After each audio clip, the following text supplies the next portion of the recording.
You're watching Drake Wing Gaming. Enjoy the video. Hey guys and gals, Nary here from Drake Wing Gaming, 70 minutes with the Gaming Dragon. Today I'm coming back at you another Let's Play episode of Violet Memoir, Lucas's Path. So y'all, without further ado, let's go ahead and jump right back in, shall we? Alarm Shan, you are up and let's go. Alright. I'm able to get a better look at his body now. His clothes are a simple light blue tee with denim jeans, but what catches my eyes is how broad his shoulders are and how much his sleeve clings to his bicep. He looks like such a scrawny guy from afar, but with a closer look, his upper body is sturdy. He looks strong enough that he could probably best Lee in an arm wrestling contest. He might even give Oscar a run for his money. Don't stress about the chair. It's all right. Just come over and sit with me. We'll chat, and I can tell you everything you need to know about Helena. But, Mr. Wallace... Oh, thank you. Wallace. I'd like to have a chat with Lucas afterwards, and I'd like some privacy during that, if that's okay. If Lucas is fine with that, then sure. I'd love to agree, because Kostya seems like a good guy, but Lucas looks stressed out. He's not frozen in place anymore, and he's fixing himself up, but it's clear that he's not able to focus on anything except who's in front of him. Right, yes, that's okay. We'll talk. But that's for later. Right now, we're wanting to get some information about Helena. We're trying to learn more about her school for a school project. If you want to share, I know this is a pretty touchy topic. He waves away any concerns with a flick of his hand. I'm momentarily distracted by his fur and its silky softness. It reminds me of the fox next to me. It's okay. We weren't too close, but not truly. It was a shock and a strange week, but I haven't lost much sleep over it. I'll come over. He wheels back over to his gap on the opposite side of the table. It's a completely empty space that allows his wheelchair to easily slide under despite its height. That height difference becomes more apparent as I sit down on one of the seats. The table is so tall it's reaching up to the middle of my chest. I have to lift my arms to place them on top. Lucas doesn't even bother him, instead just crosses his arm. He's looking down at his lap while he's got an intense furrow to his brow. What's going on with him? I think he'd be excited to see a friend after so long, especially since he made them seem so close. Honestly, it sounded like his only friend he's ever had before us. Let me fix that. Kostya reaches over and adjusts what looks to be a valve next to Lucas. As he twists it, our side of the table steadily drops lower until it's a more appropriate level for someone of our size. Whoa, that's cool! Wheelchairs can be tall, so we can have tables with adjustable heights. It would be awkward if we couldn't fit under it and we're just slouching over like an old man. I'm too young to look like a dedushka. His voice cracks into a little laugh as he tells his little joke at the end, and it's enough to bring a smile to my face. It helps that he's got such a handsome face. I've thought about how good-looking my friends are a lot, but this is the first time I'm serious. I'm serious when I think that I'm serious when I think that his guy could seriously be a model. His guy. I've never seen someone with a prettier face in my life. It helps that he's full of charisma. It's similar to Oscar with his strange ability to control the mood. Even Lucas, who still is refusing eye contact, looks much more at ease after all the joking. Though I bet the library is helping with that too. He puts his arms down on his side of the table, which is still elevated to his height. He's like he's waiting for one of us to start. That makes sense. We did organize this after all. Why did you change your name? I thought I was going to have to take the initiative, but Lucas interrupts with a surprisingly neutral tone for how frazzled he's been since we met Kostya. He's still avoiding looking into the canine's direction, though, and I can see he's beginning to need the knees of his pants. It's nothing serious. It's just a nickname that I went by when I returned to Russia. You can still call me Constantine. You too, Wallace. Thanks, Constantine. Wow, that's a mouthful. It is. A lot of my new American friends prefer Kostya. They find it easier to pronounce. I don't bother with my surname. What's your surname? Whoa, shit. Okay. Preobrazhensky. His full name is Konstantin Preobrazhensky. Even as Lucas pronounces it, it's like he isn't even saying real words. Constantine really wasn't kidding. I can't even imagine how it's spelled. You couldn't say that when we were younger. You've been improving. Oh well. Wallace, you don't have to use my birth name if it's a struggle. I'm used to Kostya these days. Alright, Kostya it is. First Ari, now Kostya. Everyone is making me call them by nicknames because I can't speak their language. It's a little embarrassing if I'm being honest. It's like, it is water time.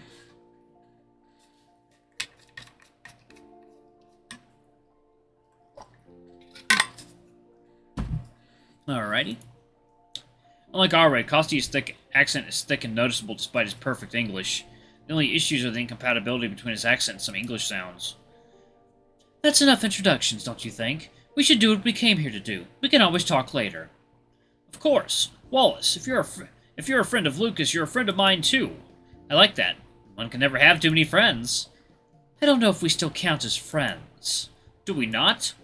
Lucas ponders that in silence for a moment before lifting his gaze from his lap, making eye contact with Kostya for the first time since we arrived. Their stare-off is intense, but Lucas breaks his gaze first and his eyes shift to the side, his ears drooping. He looks guilty, like a child who just got scolded by his mother. I guess we still are. With his first real acknowledgement from the fox, Kostya looks incredibly proud of himself. I didn't even realize he was trying to poke the beast until he responded. From the looks of it, it worked. What did you want to know about Helena? Everything, really. Did she start acting weird before she did what she did? I don't know how to say this, but I don't think she killed them. You don't? That's not the person Helena was. Yeah, she was getting stressed and I think things were getting hard, but she's not a killer. She's a good person with a big heart. From what I read, it's a simple and closed case. They were all together, and according to the security cameras, no one else came into their room. Security cameras? There were cameras watching them? Both Lucas and Kostya paused, both looking at each other as if they're trying to silently communicate with each other. It's like neither of them wants to be the one to tell me. It just didn't happen at someone's house or at her apartment. It was on campus. The whole building was locked down for a while, maybe a month or two. I know it doesn't make sense, but she wouldn't do that. She wasn't that kind of person. She was good and kind. You're too optimistic. What can I say? I see the best in people. That shuts Lucas up and slouches back against his chair, grumbling under his breath. He looks away, not focusing on anything in particular. I think he's blushing and trying to hide it. Did she ever tell you what was bothering her? He shakes his head. That picturesque smile has developed a melancholy tint, shifting the entire mood of the table. No, she never talked to me about things like that. Damn. There were some things I noticed. Oh, what's that? When we first started meeting up, her friends would join us. Sometimes they studied, sometimes they didn't, but they stopped showing up with her around the time she started to look troubled. You think they abandoned her? I'm not sure. Eventually she stopped coming, and when I asked her where she was, she just said she was too busy. Next time I heard about her, she was on the news. And at that, his faux smile drops completely, and he looks incredibly tired. To hear about someone you might consider a friend just to suddenly be dead and you have to hear about it from the news. I can't imagine how awful that must have been. It was the worst part. They kept talking about her like she was some kind of monster. She did kill her friends. It's hard to sympathize with that. Lucas said the same thing when we all first gathered together in this very room, but this time he lacks conviction in his voice. Instead, it's just a quiet uttering that looks to hurt him to say. Kostya's breathing hitches and he takes a moment to recover. I'm worried he might get angry, but he just looks sad. Maybe so, but there has to be more to the story, but no one cared about her side. Who cares what the media said? You probably knew her better than anyone else here. What was she like? The canine looks stunned at the fox's outburst, his eyes wide, mouth agape. It doesn't look like he expected him to take his side. She was very sweet. She often called her mother to check up on her, and she'd always bring a coffee with her for me. Even when I told her she didn't need to. 1 second, y'all. Water time.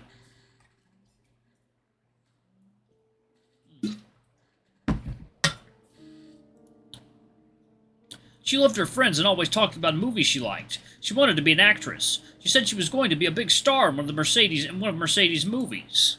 I know that's little, but you have to believe me. She was kind and caring. She's not a monster. By this point, he's pleading with us, and he sounds so desperate that it tugs at my heartstrings. I want to comfort him, but he's not looking at me. He's watching Lucas. I can't help but join him. It's obvious that it's his opinion that he cares about. The conflict on the fox's face is clear, but he finally breaks over both of our gazes and lets out a sigh, bringing his attention back to his old friend.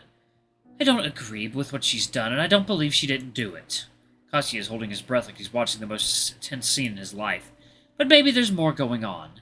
I don't know for sure, but you knew her well. You knew her best. We'll just have to take your word. With a gust of air, Kostya relaxes in his head and a smile returns to his face. It's not as bright as it was when we first met him, but that's understandable after everything we talked about. I'm starting to feel a little like a third wheel. Excuse me, Wallace. Huh? Yes? I think I'm done with this topic. Do you mind if I talk to Lucas alone? It won't be for long. I just want to catch up. Oh, sure, I'll just wait nearby. Go to the cultural center. There's always something happening around there, and you might run into Aura. I'll meet you there. Sounds like a plan. I go to stand, but Kostya sticks his hand out. causing me to pause. He's wearing a smile so pretty it's honestly pretty intimidating as much as it is captivating. Before you go, take this. He holds out a piece of paper in his hand. It's folded so I can't see the contents written inside, but I take it regardless. It's just my number. Like you said, a friend of Lucas is a friend of mine. We should hang out sometime. All of us. It sounds like a lot of fun. I'll text you now. I quickly put his number into my contacts and send him a message. After making sure it's all working, I'm walking down the stairs to the front of the library when my phone vibrates. It's a message from Kostya. You can also ask me for advice.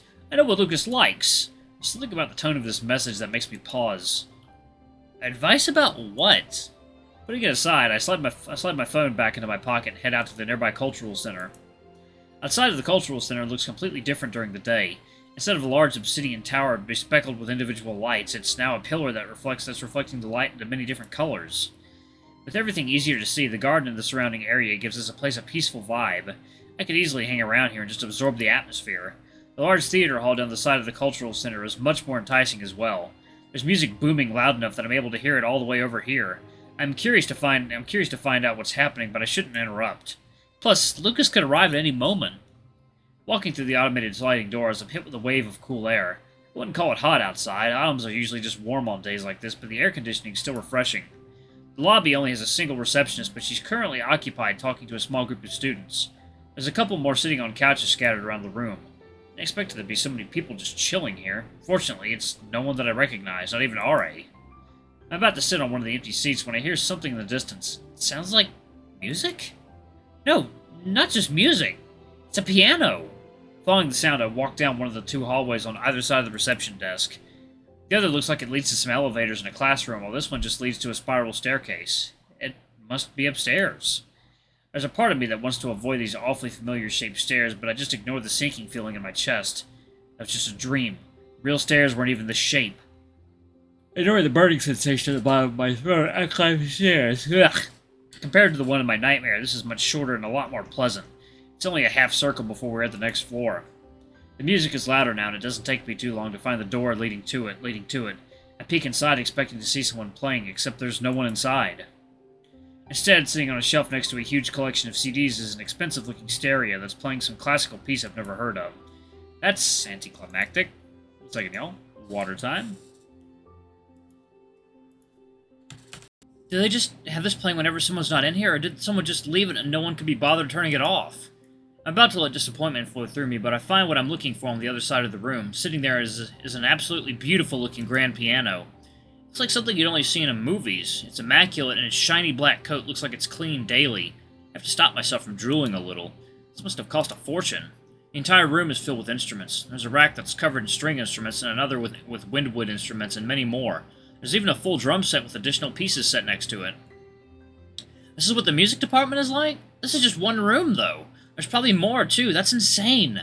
I know Everwinter was a decently high-end school, but I didn't know their facilities had this much budget. I never really looked into their music program. I stopped paying attention to music period after middle school. Maybe they're known for it. I skulk up to the piano and sit on the seat in the front. I'm scared to touch anything in case I break it. What if I'm not even allowed to use this? I look around the room, hoping that maybe someone can come in and clear everything up for me, but no one comes. However, I find something just as useful.